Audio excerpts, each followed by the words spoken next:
Muchas gracias, Carla. Quiero felicitar a todos los panelistas porque han sido muy buenos con el tiempo. Vamos a seguir con la intervención de María Sirven. María es coordinadora institucional de Documenta, Análisis y Acción para la Justicia Social. Ella es socia fundadora de Documenta, que es una organización especializada en el acceso a la justicia de las personas privadas de libertad y de las personas con discapacidad mental. María tiene una experiencia de 12 años en la defensa y promoción de los derechos humanos. Fue miembro del equipo de la Comisión Mexicana de Defensa y Promoción de los Derechos Humanos AC de enero de 2002 a septiembre de 2009, en donde colaboró en el programa de investigación y propuesta legislativa, en la dirección jurídica y dirigió el programa de justicia transicional. Fue una de los abogados que diseñó y ejecutó la estrategia de litigio del caso Rosendo Radilla ante el Sistema Interamericano de Derechos Humanos. Ha impartido diversas conferencias en materia de Derecho Internacional de los Derechos Humanos y Derecho Penal Internacional, tanto en México como en el extranjero. María es licenciada en Derecho por la Universidad Nacional Autónoma de México y cursó la maestría en Derechos Humanos y Garantías Individuales en el Instituto Tecnológico Autónomo de México. María. Bueno, buenas tardes. Agradezco también la invitación y el interés de poner el tema sobre la mesa. Como ya lo dice Greta, yo vengo de la organización civil Documenta. Nosotros, a través de estrategias basadas en la articulación de la investigación, el cine documental y el litigio estratégico, tenemos el objetivo de incidir en el fortalecimiento del sistema de justicia y en la construcción de políticas públicas que garanticen el respeto de los derechos humanos de las personas privadas de libertad, por una parte, y por otra parte de las personas con discapacidad mental en México. A mí me pidieron que hablara sobre la reforma constitucional, en específico lo que se refiere al sistema penitenciario y cómo la cooperación internacional nos ha apoyado en la implementación. Iniciaré exponiendo a lo que nos referimos cuando hablamos de la reforma constitucional relativa al sistema penitenciario. La reforma constitucional en materia de derechos humanos del 10 de junio del 2011 ofrece varias novedades importantes, las cuales pueden cambiar de manera profunda la forma de concebir, interpretar y aplicar tales derechos. Una de las principales novedades fue el establecer en el artículo 18 que el respeto a los derechos humanos es una de las bases sobre las que se debe organizar el sistema penitenciario nacional, junto con el trabajo, la capacitación para el mismo, la educación, la salud y el deporte. Mediante este nuevo añadido al párrafo primero del artículo 18 constitucional, la reforma de junio del 2011 subraya que en nuestras cárceles se deben respetar los derechos humanos y que no puede haber un régimen penitenciario compatible con la Constitución que permita violaciones de tales derechos. La privación de la libertad de la que son objeto las personas que delinquen no justifica en modo alguno que se violen sus derechos humanos ni por acción ni por omisión de las autoridades. 3 años atrás, en el año 2008, con la reforma constitucional al sistema de justicia penal, se habían tenido otras trascendentes incorporaciones al reformarse los artículos 18 y 21 constitucional. No se puede hablar de la reforma constitucional del 2011 en esta materia sin referirnos a la reforma constitucional del 2008. En la reforma al artículo 18 constitucional determina la organización y las condiciones del sistema penitenciario mexicano. Los cambios más significativos que propone se refieren a la sustitución de diversos conceptos. El primero, el concepto de sanción privativa de libertad sustituye al de pena corporal y la denominación de sentenciado sustituye a la de reo.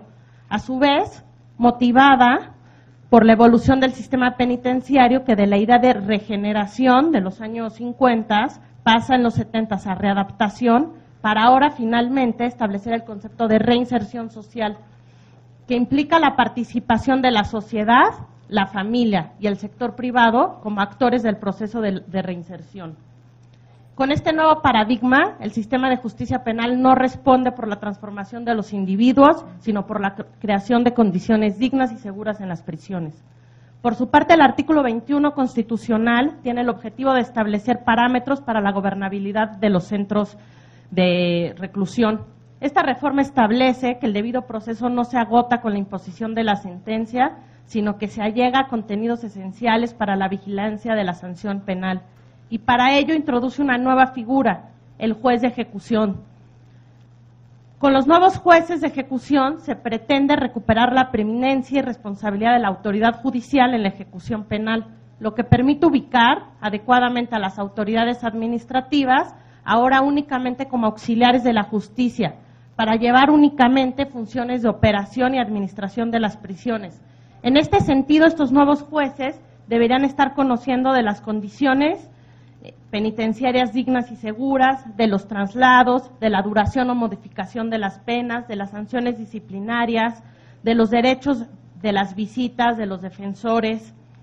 De acuerdo al artículo 5º transitorio del decreto que aprueba esta reforma, se desprende la obligación de cada Estado de la República de promulgar su legislación secundaria en la materia. Estas nuevas leyes tienen como objetivo reglamentar y volver operativo este nuevo sistema de justicia penitenciaria. A estas reformas se le suma este año la reforma al artículo 73, fracción 21 de la Constitución, que obliga al Congreso Federal a elaborar una ley nacional en materia de ejecución de sanciones penales. Esta nueva facultad del Congreso presenta la oportunidad de comenzar un debate serio que evalúe qué es lo que se pretende con la sanción penal y, en consecuencia, construir una estructura normativa integral y congruente que establezca los medios idóneos para lograrlo. Esta ley resulta la oportunidad de implementar la reforma constitucional de junio del 2011 y lograr que el sistema penitenciario se organice con base al respeto de los derechos humanos, como esta reforma lo establece. Desde Documenta trabajamos en la implementación de estas reformas, gracias al apoyo de la cooperación internacional. Todas estas reformas que se complementan entre sí. Y es gracias al apoyo de la cooperación internacional que actualmente y desde hace ya unos años hemos venido ejecutando un proyecto a través del cual buscamos impulsar y contribuir en la operación plena y funcionamiento óptimo del nuevo sistema adversarial de justicia penitenciaria, coadyuvando en el pleno ejercicio de las atribuciones conferidas a estos nuevos jueces de ejecución y fortaleciendo la capacidad y participación de los usuarios y de la sociedad civil para garantizar esquemas eficaces de reinserción social y un control judicial de la sanción penal. Esto lo hacemos a través del litigio estratégico, del fortalecimiento de capacidades de los usuarios por una parte y de los operadores de justicia por otro, y dando a conocer y visibilizando la importancia y el alcance de la reforma y su correcta implementación. Lo que pretendemos es abonar en un modelo penitenciario que garantice esquemas eficaces de reinserción social y prevenga la reincidencia. Y para esto consideramos que se debe coadyuvar para que se cumpla el mandato constitucional que dota a los nuevos jueces de ejecución de todas sus funciones y atribuciones, fortaleciéndolos para que se pueda vigilar y conocer de todos los aspectos relativos a la ejecución de la pena. Si logramos esto, desde Documenta consideramos que podríamos lograr que algún día el sistema penitenciario se organice sobre la base del respeto de los derechos humanos, como lo indica la reforma del 2011, y que no se quede en mera retórica. Definitivamente creemos que una de las únicas formas de lograrlo será fortaleciendo a los nuevos jueces de ejecución. ¿Qué retos o puntos yo pondría en la agenda sobre este tema? En primer lugar, existe una urgente necesidad de trabajar en pro de que estos nuevos jueces de ejecución se les habilite en ley de todas sus atribuciones conferidas en el mandato constitucional, ya que en la realidad se les ha excluido las de examinar y velar por las condiciones de vida en reclusión, impidiéndoles revisar que la sanción penal no sea agravada, al vivir en condiciones que atentan contra la dignidad humana. Hacerlo de esta forma deja tanto la modalidad como la naturaleza de la sanción impuesta en manos y arbitrio de la autoridad administrativa penitenciaria y perpetúan de esta manera los abusos y la corrupción dentro de las prisiones. La ley nacional en la materia que actualmente se discute en el Senado representa una gran oportunidad en este punto. Por otra parte, un segundo reto, se debe fortalecer la participación de la sociedad civil y la ciudadanización de la reforma, impulsando un cambio de conciencia en la sociedad sobre las personas privadas de libertad hacia la corresponsabilidad y posicionando el tema de la reinserción social como mecanismo de transformación del país, como centro de debate en materia de seguridad. Por otra parte, en el ámbito internacional tenemos un gran pendiente, que definitivamente debe estar en la agenda, el poder impulsar un tratado internacional de protección de las personas privadas de libertad, ya sea en el marco de la OEA o de Naciones Unidas, ya que lo único que existe actualmente son principios, reglas o directrices, pero no un tratado obligatorio para los países. Finalmente, debemos trabajar en el cumplimiento por parte del gobierno de las recomendaciones en la materia emitidas por organismos internacionales. En concreto, me podría referir a las recomendaciones emitidas sobre la materia y relacionadas con la reforma constitucional por parte del Subcomité contra la Tortura en su informe a la visita a México, que se pronuncia específicamente al respecto. Y en este sentido, también hay apoyo por parte de fondos de Naciones Unidas para poder trabajar en la implementación de las recomendaciones a nivel interno de estas recomendaciones internacionales. Muchas gracias.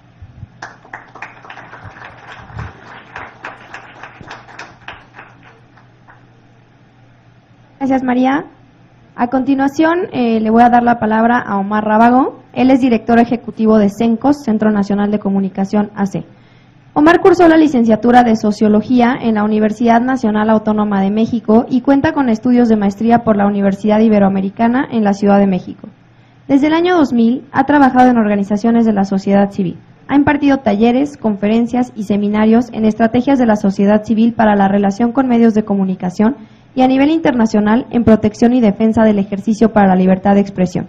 Cuenta con experiencia en atención a víctimas de agresiones por el ejercicio de su libertad de expresión desde 2006. Ha colaborado con informes nacionales e internacionales sobre la situación de la libertad de expresión en México.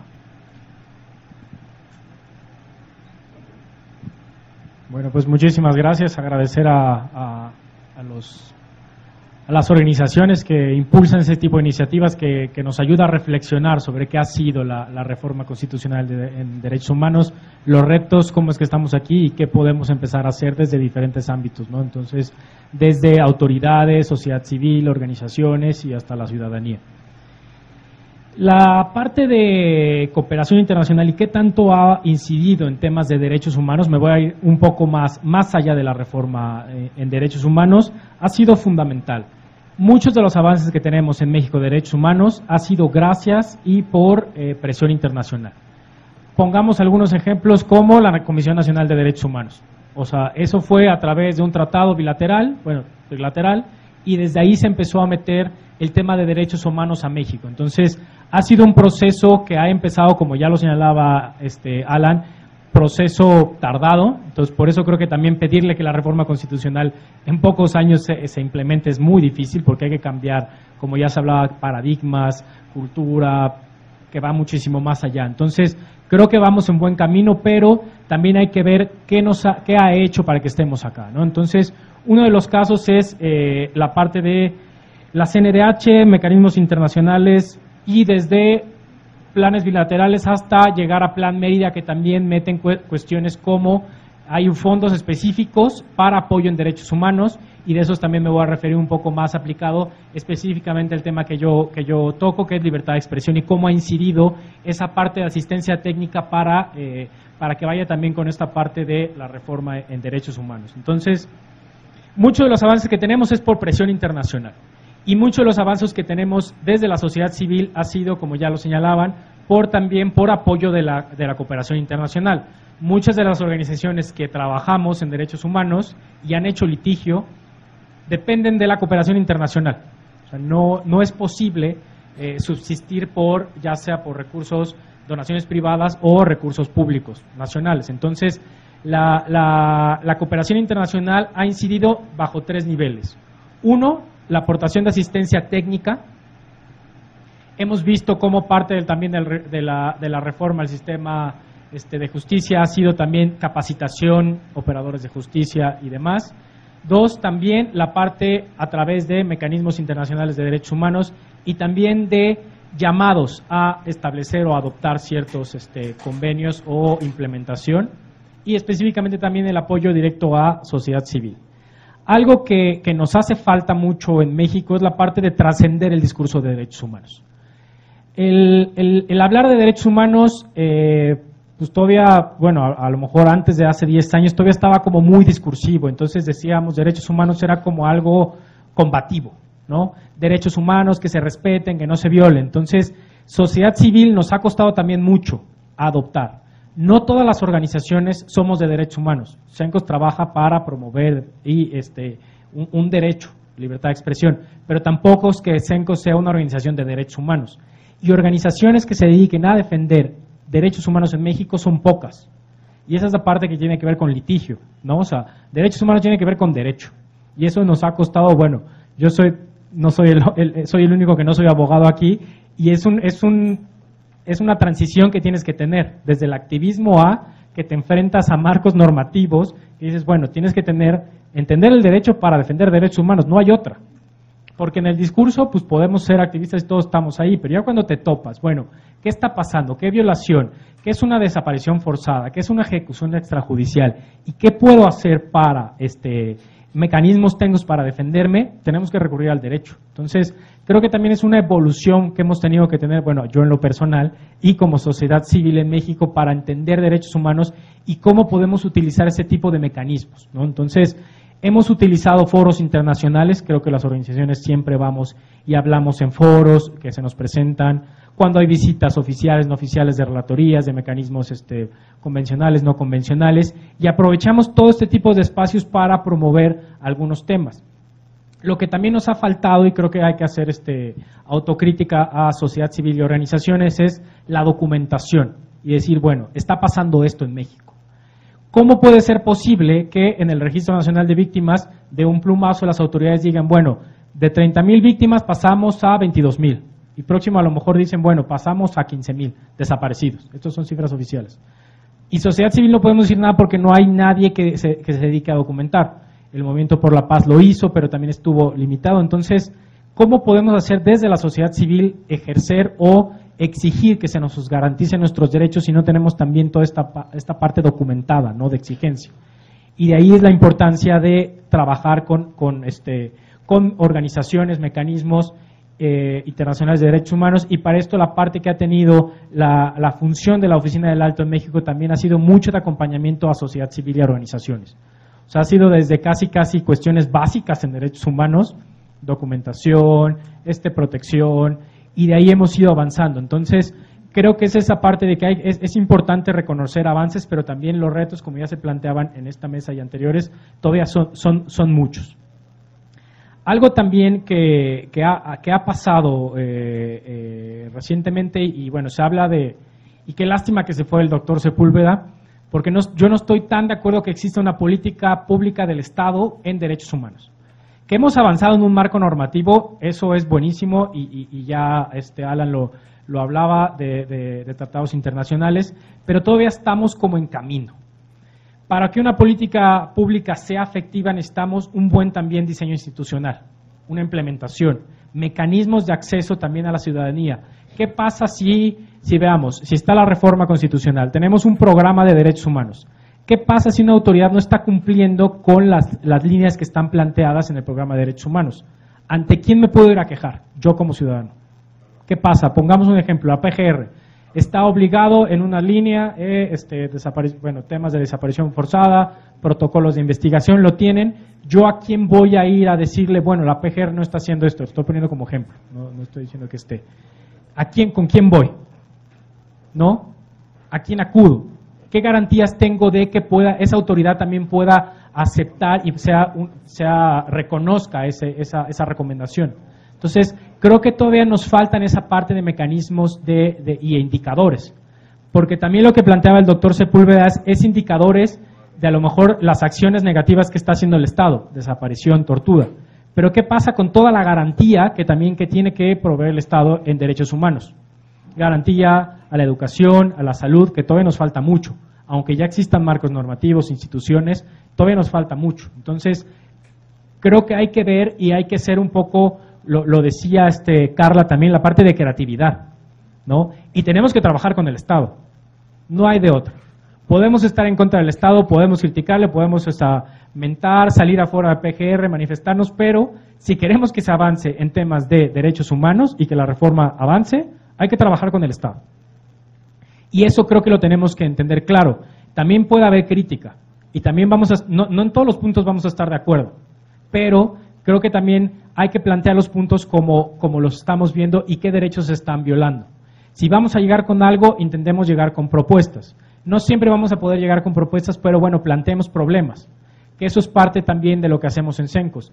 En CENCOS lo que tratamos de hacer es visibilizar temas, problemas, para de ahí se discutan en la agenda pública y de ahí busquemos soluciones. No se trata nada más de decir, bueno, otra vez más desaparecidos, más violaciones a derechos humanos por megaproyectos, sino bueno, ¿qué se puede hacer? ¿Cómo podemos proteger a las personas y garantizar que esos derechos se ejerzan? Entonces, esa es la parte que todavía nos falta muchísimo por construir y creo que también nos toca como sociedad civil.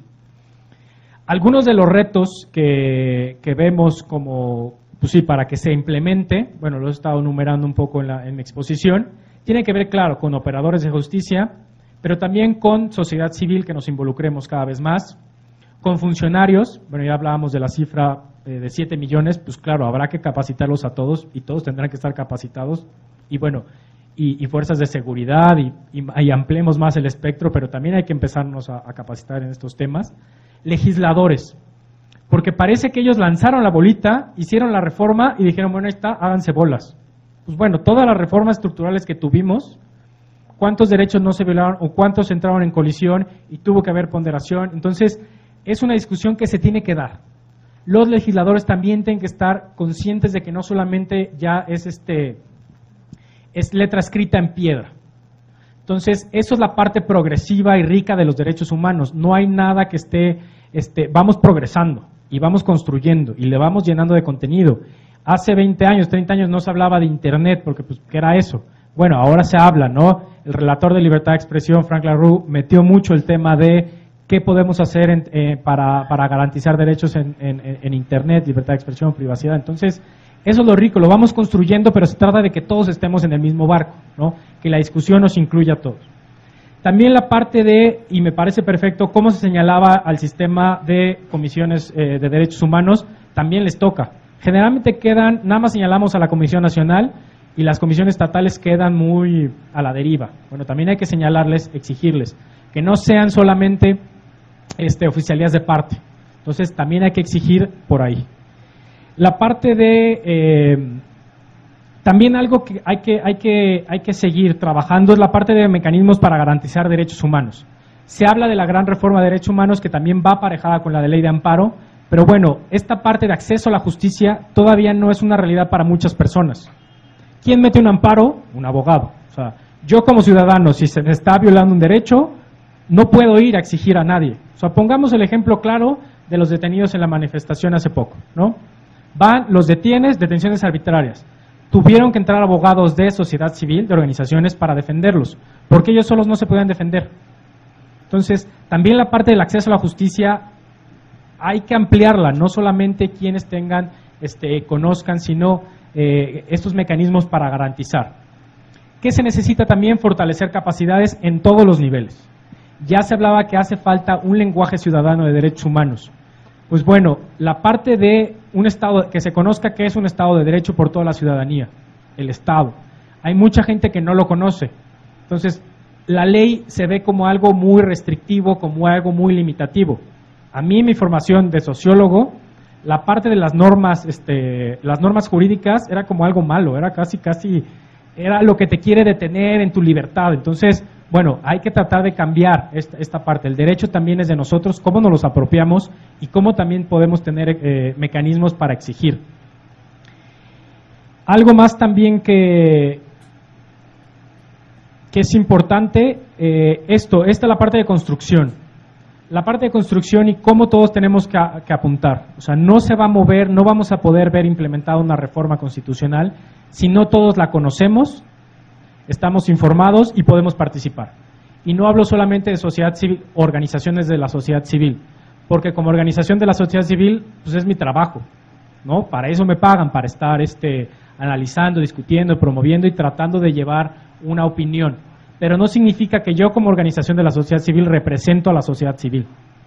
Esta parte todavía hay todavía un hueco muy grande pareciera ser que todavía la sociedad civil está muy desencantada, no hay confianza, tanto en las instituciones como en las organizaciones de la sociedad civil, hablemos en general.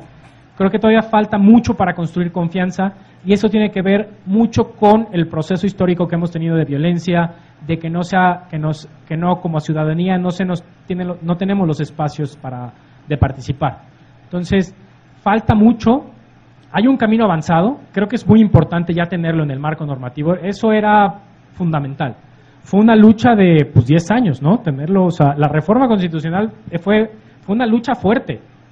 No quedó como la ideal como todos hubiéramos querido. Me acuerdo, o sea, hasta nosotros hicimos una constitución, ¿te acuerdas? Hicimos el ideal y queríamos pedir el estándar más alto, claro, esos sueños guajiros, pero bueno, se logró esta parte, nos toca seguir construyendo. Y es muy importante también que se siga discutiendo cómo vamos y qué se necesita más. Muchísimas gracias.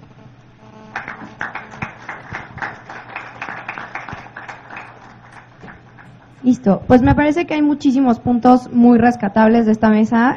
Como dijo Carla, es un poco triste que los jóvenes se hayan ido, pero bueno, en primer lugar, bueno, Alan nos hablaba de congruencia entre la política exterior mexicana y lo que pasa dentro de México, que es un tema que creo que no es nuevo para nadie.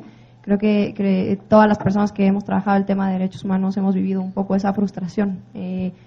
Y creo que sí es algo que podemos hacer desde sociedad civil, ¿no? Exigirle a nuestro país que tenga una política interior y exterior que sea congruente con los derechos humanos. Impulsar la ratificación de los tratados en materia de derechos humanos y sumaría a la lista la Convención Iberoamericana sobre los Derechos de los Jóvenes, siendo representante de una organización que trabaja el tema de juventud. Algo que me pareció fundamental fue la participación de Carla, y es cómo nosotros como sociedad civil o como personas podemos apropiarnos de la reforma constitucional. Siempre la reforma nos la venden como algo que va a hacer el gobierno, ¿no? Que van a hacer los políticos o los abogados. Bueno, ya lo decía Omar, el derecho también es nuestro, ¿no? Esta es nuestra reforma, está en nuestras manos hacerla que se cristalice, exigir que se cumplan ese nuevo marco de protección de nuestros derechos. Y me encantó la experiencia que nos compartió María, que es justamente cómo su organización está usando el apoyo de la cooperación internacional, de las agencias de cooperación internacional, para traer al terreno estos cambios legislativos que pues pueden ayudar a las personas que están privadas de su libertad a tener una protección mucho más amplia de sus derechos humanos y a que a que todo el tema penitenciario se vea como un tema de derechos humanos y no de reinserción, ¿no? Y bueno, para terminar, pues creo que es importante la labor de difusión que como estudiantes o como sociedad civil tenemos que hacerle a la reforma constitucional en materia de derechos humanos.